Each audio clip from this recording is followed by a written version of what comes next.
Hi, folk. You're with Tacitus today at your Pushback channel. Thank you for joining this audio live stream. In this essay, I'd like to talk about the gun protests or anti-gun protesters in the United States. Now, this is something that's following on the heels of that school shooting, and there was another shooting recently. I think it was at a bank or by a bank employee. Now, it's always I always admire how quickly the globalist Democrat machine can mobilise street marches, placard wavers, and can get them well covered in the media and make a real flim-flam pitch for the moral high ground here. And of course, for the globalists, if you're going to implement an ideology or push it and force it on a population that doesn't want it, and no one in the West wants this globalist ideology, then you run the risk that the people are going to get a little upset with it all, particularly as you take away all their legal rights and the democratic rights, and if they've got guns, they may decide to make a fight out of it. So one of the key things for the globalists is to take the guns away from people. So and mass shootings, be they false flags or ones that sort of happen anyway, are capitalised on to try and run this, push this message of, well, the gun did it. So let's have a look at that, and let's have a look at the protesters. Now, there's quite a few protests that I've been able to see, and there's some people on the street that are interviewing the protesters or the protesters. Some of them handpicked, I think, by the media, but and some of them professional actors that are there to utter a few lines, then cry into the camera to get the pathos sort of ginned up. But just listening to the reasons, why should there be gun laws, extra gun laws, additional gun laws? Why are the existing gun laws inadequate? And what can be done? How can these shootings stop or be stopped? And will laws ever stop it? I mean, the criminals who own guns, they're not fussed by the laws. So we're talking, honest, upstanding citizens that have a bad day. Exactly what is this? So let's have a look at. But I'm interested in what the people who are protesting are saying to the interviewers as they stand outside a courthouse or a state house or the Supreme Court or something like that. The protesters now, they have no understanding of the issues, and that intrigues me. If you're going to protest, then you surely you would understand, well, this is why we're protesting. This is what we're hoping to achieve. This is where the law is inadequate, and this is what we're agitating for. But there actually isn't any of that, which you think would be, if you're going to put the time and effort into screaming and shouting and placard waving and so on, you think at least you'd be across the issues. But these people aren't. So they're getting primed by NGO activists. Do you know what?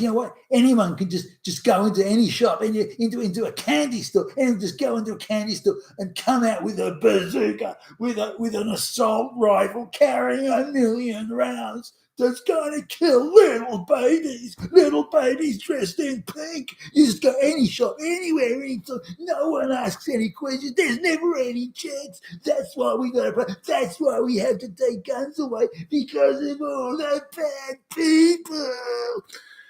Now you have a look at that and you say, okay, well, there are quite substantial background checks. You can't just go into any shop and buy a gun. So why are you saying that? Why are you saying something that's so patently absurd and blatantly untrue?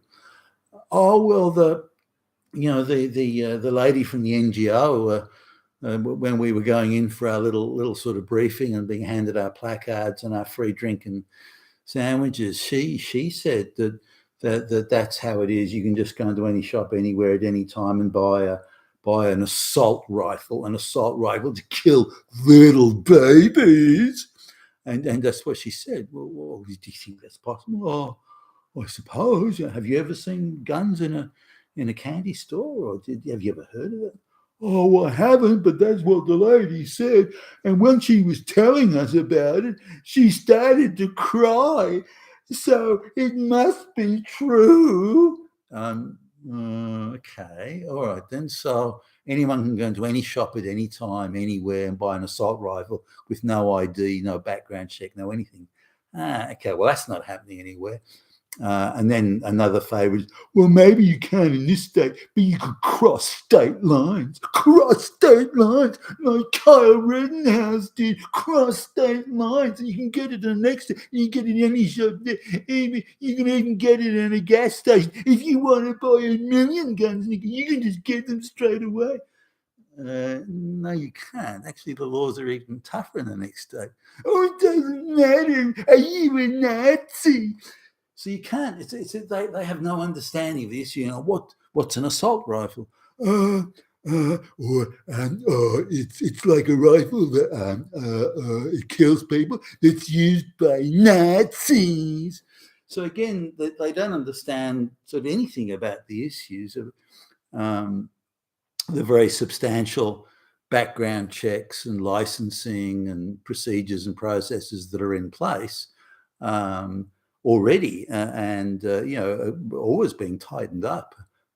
So it's not that easy to, as I understand it, given the extensive background checks, it's not that easy to get a gun. Say you've formerly been in prison or something like that. So they're talking a load of nonsense, these people. So they're fighting against the problem. It just doesn't exist. The problem they're talking about doesn't exist now. Are there people with mental health problems that should be intercepted? And maybe they have to spend longer time getting checks before they can own a gun. Maybe there's a longer cooling off period of 12 months before they can actually get receipt of their guns. And maybe there are things that could be done there. But when that's offered, well, what about people who have gender dysphoria? Maybe, oh, no. If you stop them from getting a gun, then they need that to protect themselves against Nazis. Okay, so who are the people that should be not allowed to have guns? Well, straight white males, white supremacists, because they're Nazis. But everyone else is good. Women need guns because they have to protect themselves against bad men. Lesbians need guns to protect themselves against anti-LGBTQ people. Trans people need guns to protect themselves against non-trans people. So really everyone needs a gun except the straight white males. Would that be about right? Oh, yeah, I suppose. So when you look at these agitators and activists and placard wavers, they've got no idea. They have the slogans, we've got to stop little babies from dying. And if you want little babies, if you don't agree with taking guns away from everybody, then you're killing little babies. And so I've looked at all or certainly the ones I can get my hands on. I've skimmed through and just having a look. And these people have no idea. So what we're looking at here is an organized NGO globalist movement to put low IQ, moronic people, and there's plenty of those around, onto the street to do placard waving and then to try and gin the whole thing up as if it's a major issue that can only be solved by taking guns away from only straight white males.